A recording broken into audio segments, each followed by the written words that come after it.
An interesting day in college athletics because this is the last day before things change forever. And there are opt-ins, there are opt-outs, there is confusion. Now we need some clarification, and we're about to get a lot smarter when it comes to what all is going on and also how it impacts Omaha as we welcome in the athletic director, Adrian Dowell. I say thank you to your lovely wife, Stephanie, and your 3 kids because we are borrowing you on vacation from husband and dad. So thank you and good morning. No problem. Hey, you know what? You're the vacation from the vacation. Maybe I should thank you. All right. You always need that. No doubt. Okay. So credit to you and Matt Maher. You guys have been working on this for a while because you have a big picture and then you have the Omaha picture. We're going to ask you a lot of questions and you can walk us through how it impacts Omaha athletics. But the decision that you guys came to that was announced publicly on Friday and maybe caught some people off guard that you will not be opting in for this upcoming academic year. The landscape of the settlement, the NCAA versus the House case settlement. Give us why this is the best scenario this upcoming year for Omaha. Yeah, well, a couple of things. First of all, with the settlement, right? Every school outside of the Power 4 schools, you have a decision to make on an annual basis, right? Whether to opt in, opt out, you can switch your answer. Originally this year, the answer was due by March 15th until it wasn't. Then it was June 15th, and then it was June 30th. But, you know, the important thing, too, is on the annual basis, you have an option to revisit that decision as well. So, you know, this decision, as you can imagine, it's not made in a silo, right? There's a lot of stakeholders, university stakeholders, internal teams, consultants, external stakeholders that are part of it. And nor is this a decision made in haste whatsoever. You know, for us, and I'll speak for UNO specifically, like this is a 3-year playbook for us. We started working on this well over a year ago to start planning out the impacts of this year and also 2 years out from now. So I know it's interesting because you've seen a lot of schools reverse their decisions as of recently within the last week or 2 weeks, mostly due to the grandfather and roster options now part of the settlement. But for us, we've been we've obviously definitely monitored the landscape, monitored the parameters of the settlement. We feel really good about our decision heading up into this FY26 for us. Adrian, I first want to give you and your department a lot of credit. You guys did a great job on your website, kind of laying out in this article why you're opting out, the reasons that went into it, you know, the different factors that the athletic department is dealing with. So I want to credit you guys for doing that because, you know, just reading it, it's very detailed and very informative. I do want to ask you, just kind of educate me and educate the audience. You guys are opting out, but why would a team opt in to the House settlement? And why are maybe some of those reasons not necessarily as beneficial to Omaha? You know, what's interesting about this settlement is that every school has a very personal decision to make based on the dynamics of their institution, right? And so, you know, the reasons why UNO may opt in or opt out might be different than the majority of our peers, right? Sure. So, you know, as of recently, you've seen a lot of our peers within the Summit League, even NCHC, decide to opt in because of really a factor that Judge Wilkins decided to implement as part of the settlement, allowing schools to grandfather rosters now. So again, with this settlement, there's hard roster limits sport by sport. And one of the really, really late developments of this was the student athletes who otherwise would have had their roster spots cut can now be grandfathered until they leave the institution. So when you're talking about roster limits, especially like mid-majors and public state school U's like us, right, you've got a number of impacts. You know, if you shed roster spots, there's enrollment impacts, overall number of student athletes as well, and then also things like Title IX for sure. So, you know, for us, you know, we started this process well over a year ago, assessing and evaluating where we were.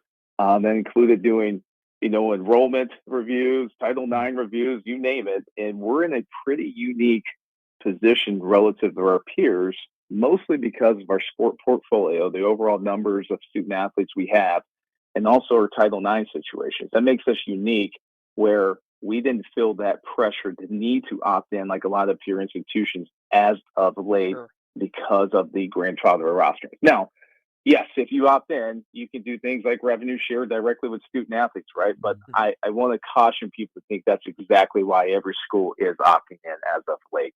And, I know we'll talk about this when we get through it. We just had a number of unique situations. And to be honest with you, we're in an advantageous situation for us to be in a position to opt out in year one of this. And again, this is an annual decision. We can revisit this in the future, and we will certainly position our department to have this decision to make next year as well. So, knowing a little bit about the makeup of rosters and what currently goes on with the relationship between the athletic department and the student athlete, and looking at the opt in, opt out, am I crazy to think if I compare you to peers, even in the Summit League, that some have the football model, we have the hockey model, that Omaha can almost pay more to their student athletes by opting out than some of those in the Summit League that are opting in? I'm going to try really hard to not get in the weeds on this because it's really easy for us practitioners to do it. But to walk you through this, we've got a number of advantages, right? Number one, UNO is a very affordable school, right? And that's its mission of our school. We're affordable and accessible. But the benefit that gives us as an athletic department is it costs a lot less to go to UNO. So based on this and also some tuition initiatives we have at UNO, we're able to take scholarships and make it go a lot further than a lot of our peer institutions, right? So think about the Moneyball game, especially as it relates to equivalencies and scholarships. We're able to have a higher impact than a lot of our schools. 18 scholarships for hockey, for example, is not created equal school to school. Number two is, we brought that up, the current sport portfolio. You're right. We don't have football. We don't have wrestling. We don't have a number of other sports. So the impact on our overall number and consequently the impact on enrollment in our Title IX situation is unique relative to our peers. And I would also tell you, with us starting this process over a year ago, we start communicating to our coaches early. Hey, start managing your roster numbers because it's not if we opt in. At some point, we will opt in. Let's try to minimize the impact when that happens. So that's been the impact for us as well. Then number two is, when we're going through the assessment period over a year ago and evaluating where we were, we obviously did a lot of benchmarking and we realized hey, based on what we're able to offer via scholarships, cost of attendance, which we started doing for 8 revenue sports as of last year, and where we are in the NIL ecosystem, especially thanks to our great partners with the Omaha Bull Market, we are in a really competitive situation with the financial packages we're able to offer our student athletes.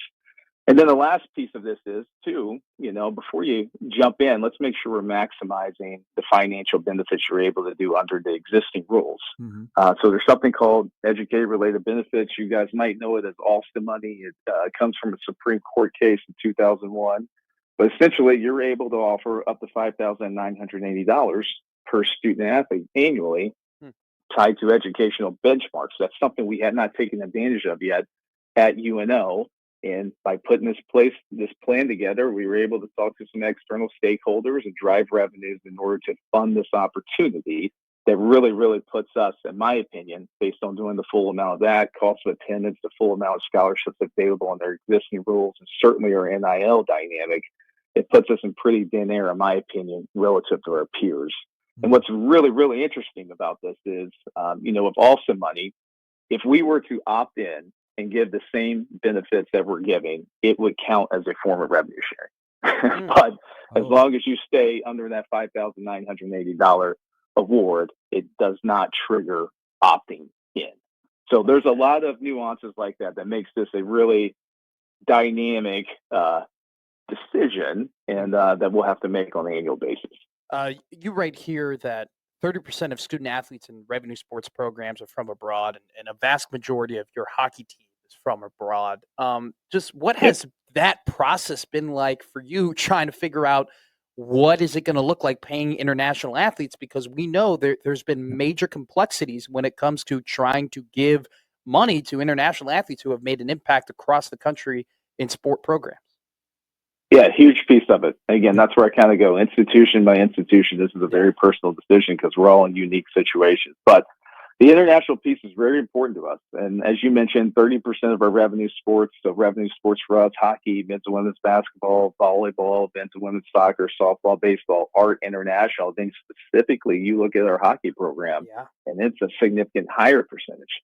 So yes, the mechanisms and the dynamics around awarding revenue share to international student athletes certainly has questions surrounding it that we need to have answers to. Mhm. Now, again, ironically, what I can tell you, whether we're talking about international student athletes or domestic student athletes, once we talk about the full amount of scholarships, cost of attendance, which is cash, right, and certainly Austin awards, I can unequivocally tell you they do qualify for those awards under existing rules, right? So Okay. we're not talking about their visa status or anything else like that. So that provides some clarity with us as well as we made this decision. Let's maximize what you're able to do under the current rules, and let's certainly choose an option that we know is permissible and no gray area whatsoever right now. And so that definitely was part of our decision point as well. And hockey will have a roster this year. I think 21 of the 26 are international players. Let me ask you a key point of what you guys released on Friday that I'm glad we have you on because I was confused by this. Okay. And I'm just going to read you, and then you can respond because I think a lot of people are wondering and looking, going, whoa. Another critical unknown is whether opting into the terms of the settlement also increases UNO's legal exposure as a non-named defendant.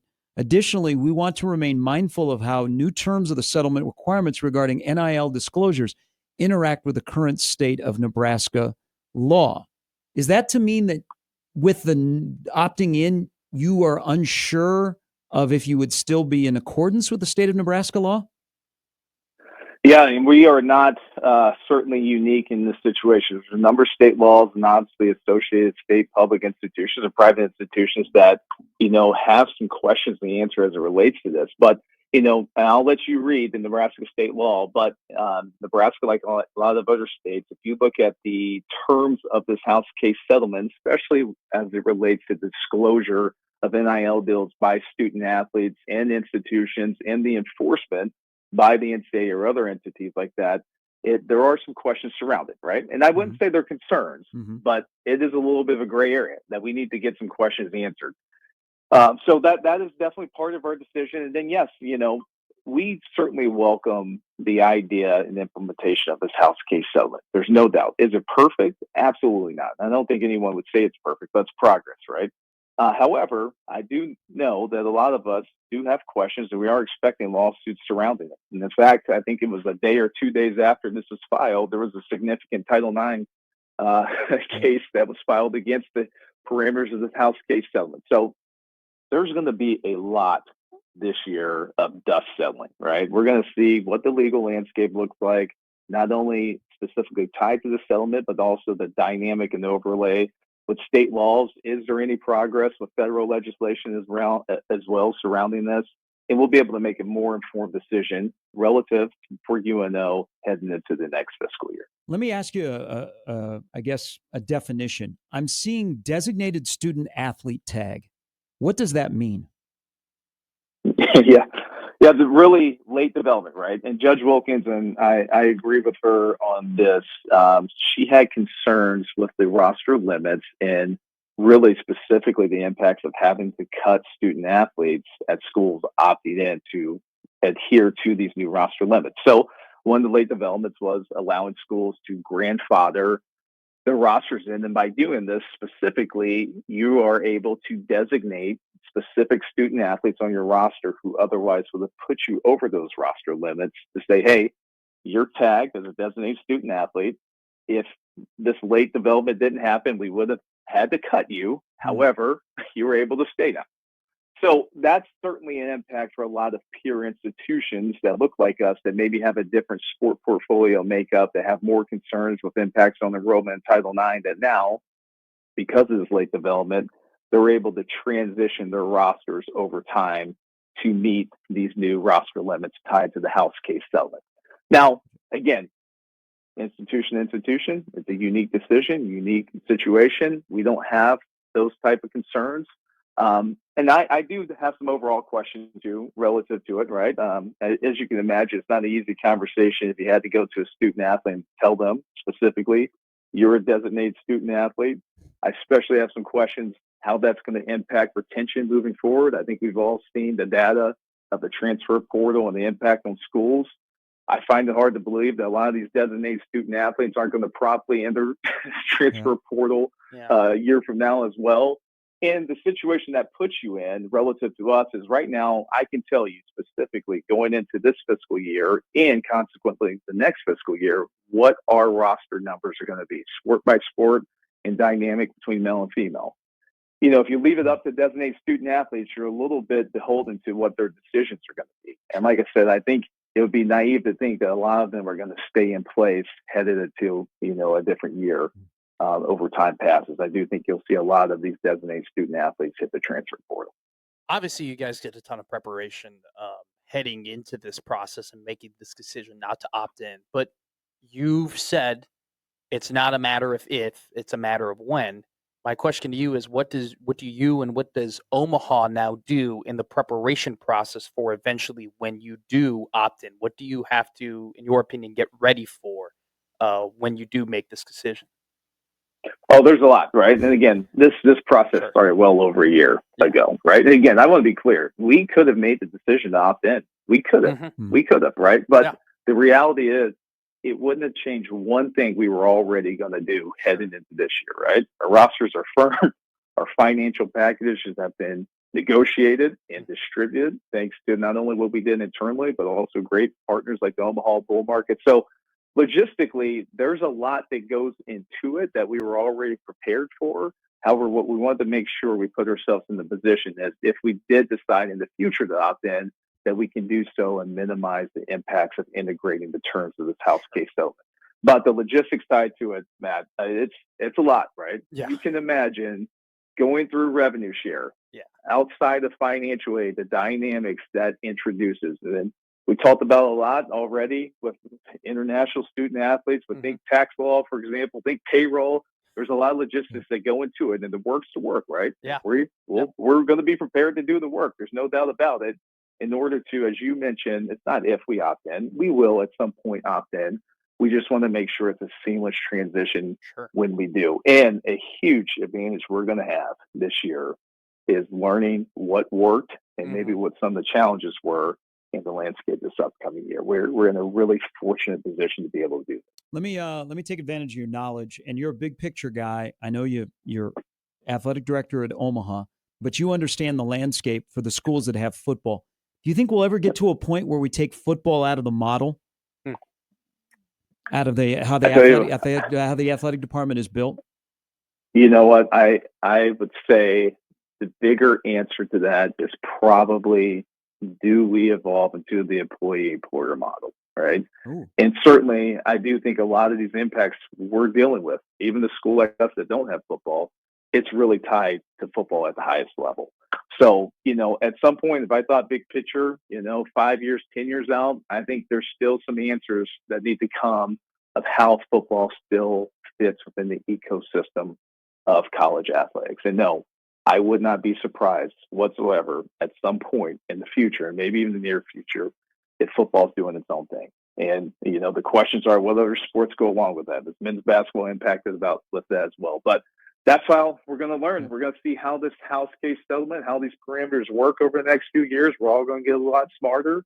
And, if there's one thing about college athletics that I think all of you appreciate, I certainly do too, is the ability to pivot in real time. Yeah. So we'll see what the overlay is with state law and federal legislation and how we're able to pivot with these terms and see what this dynamic looks like a few years from now. Hey, I can't let you get away without asking you this. As somebody who started your career at the NCAA and you were around the men's and women's basketball tournament, yay or nay on the expansion to 76? Well, I think it's coming. And we have, I tell you what, I think all of us, every AD, we've learned a lot in the past month or two, right? So I think tournament expansion is coming. I will put my feelings aside just to be real with you. Now, here's the reality.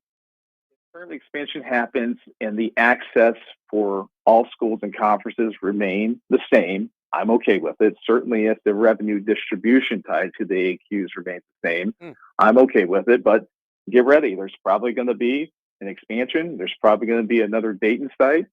I hope it's not too big. I hope we don't lose the magic of March Madness, which certainly is one of the most popular sporting events in all the world. But I think it's coming. So adjust accordingly, right? Well, like you have been doing now for a while. I appreciate it, taking some time on your vacation to answer some questions and UNO's stance on this. And I appreciate it always, my friend.